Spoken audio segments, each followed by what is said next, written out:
E nós estamos de volta agora pelo horário de Brasília, 11 horas e 42 minutos. E olha, neste mês é comemorado o Dia das Mães e também é um mês oportuno dedicado a um assunto que eu quero chamar a sua atenção agora: a saúde mental materna. A campanha Maio Furta Cor foi criada exatamente para sensibilizar a sociedade sobre um assunto tão sério. Quando uma mulher fica grávida, tudo muda: corpo, pele, cabelo, tudo. Mas só que mais do que as alterações físicas, as mudanças são internas. Segundo dados do Ministério da Saúde, a depressão perinatal acomete cerca de 12% das gestantes e pode atingir até 25% das mulheres. Para se ter uma ideia ainda mais ampla, aqui no Brasil, as mães representam 69% da população feminina, de acordo com uma pesquisa do Datafolha de maio de 2023. Esses dados alarmantes ressaltam a necessidade de conscientização, medidas de prevenção, tratamentos adequados para essa situação. Para trazer um alerta sobre esse assunto que é tão complexo, e precisa que a gente realmente debata, discuta, fale sobre ele, eu convido agora, neste momento, ao vivo, a psicóloga Natália Aguilar. Natália, bom dia para você, seja muito bem-vinda. Bom dia, Tabata, muito obrigada. Natália, os dados de depressão perinatal, como eu passei agora há pouco, eles são realmente alarmantes, né? Só que, infelizmente, quando a gente fala de depressão, ainda é visto como frescura, principalmente quando fala de depressão materna, né? Eu queria primeiro que você passasse para a gente, explicasse quais são os sinais para que parceiro familiar, né, mãe, pai de uma gestante e também uma mãe recente, né, que acabou de dar à luz, que perceba os sinais de depressão. Bom, primeiramente, eu acho que é importante trazer que a maioria dos casos de depressão, né, no pós-parto, elas são reflexos de uma depressão que já começou na gestação, né? Eu estava ouvindo você falar e, de fato, é esse momento mesmo, né? A gestação é esse momento em que tudo muda, né? Muda o corpo, muda a vida da mulher, muda cabelo, muda tudo. E diante de todas essas mudanças, essa mulher lá no pós-parto, ela vai precisar lidar com a questão dela. Ela não tem mais aquela vida que ela tinha anteriormente, né? Então, eu como profissional do luto também, eu sempre falo que assim, a mulher, quando ela passa por um período de puerpério, ela também se enluta, ela se enluta pela vida que ela tinha anteriormente, tá? E aí, falando então, né, da sua pergunta com relação aos transtornos, né, que podem acontecer no pós-parto, a gente tem, né, um transtorno que é o baby blues, que ele acontece na maior parte das mulheres. 85% das mulheres têm esse transtorno, tá? Que é um transtorno que ele é administrável, tá? Ele geralmente passa logo alguns dias depois do puerpério e não necessita tanto de tratamento. Agora, a depressão ela vai ter alguns sinais que a gente vai precisar ficar atento, né? Que diferente do baby blues, por exemplo, a depressão pós-parto, a mulher ela não tem a vontade do maternar, as coisas elas se tornam muito difíceis, né? Ela começa a sentir muita culpa, ela não tem energia para esse processo, né? De cuidar do filho, e daí a gente vai precisar ficar muito atento, né?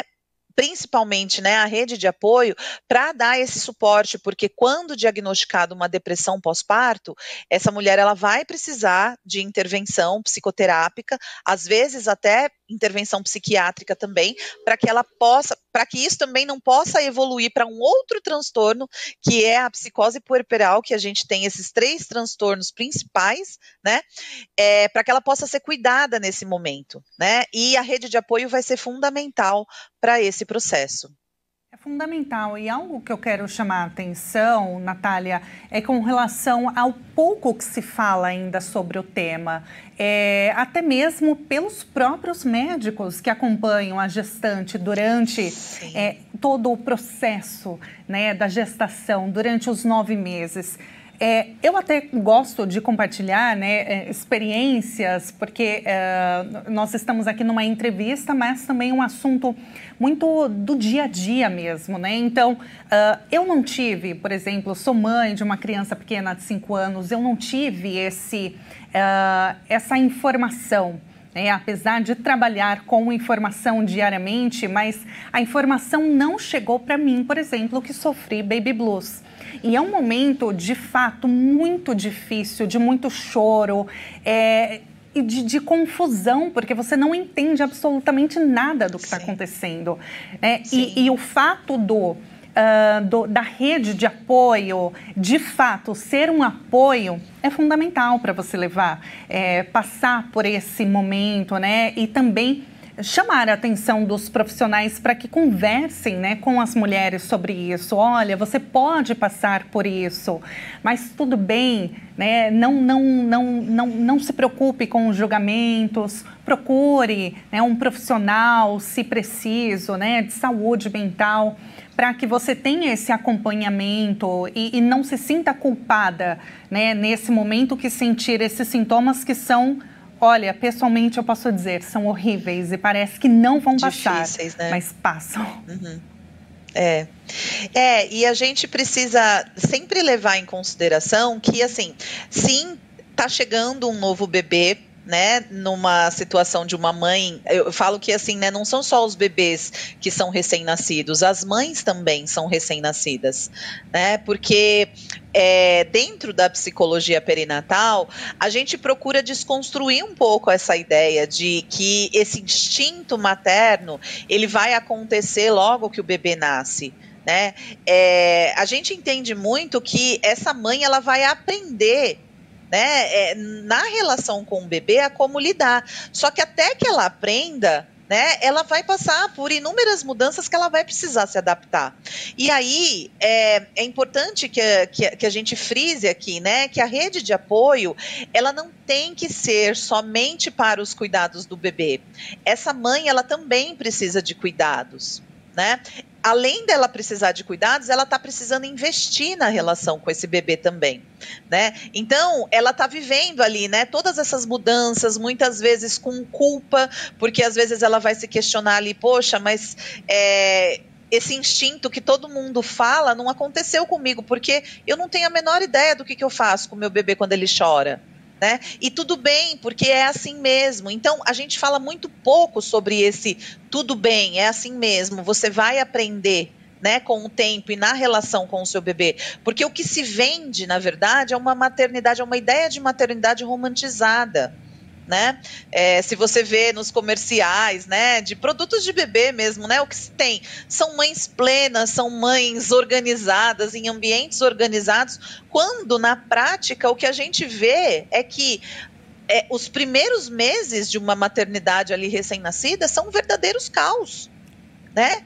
E esse caos, ele acontece mesmo, né? Não tem como não acontecer, porque é uma mudança muito brusca na vida de uma família, né? Então precisamos sim falar e normalizar algumas coisas que essa mãe, ela vai vivenciar esse período, né? E que tá tudo bem, ela vai vivenciar isso e, se necessário, ela pode sim buscar ajuda, porque ela não está vivendo nada que não é previsto.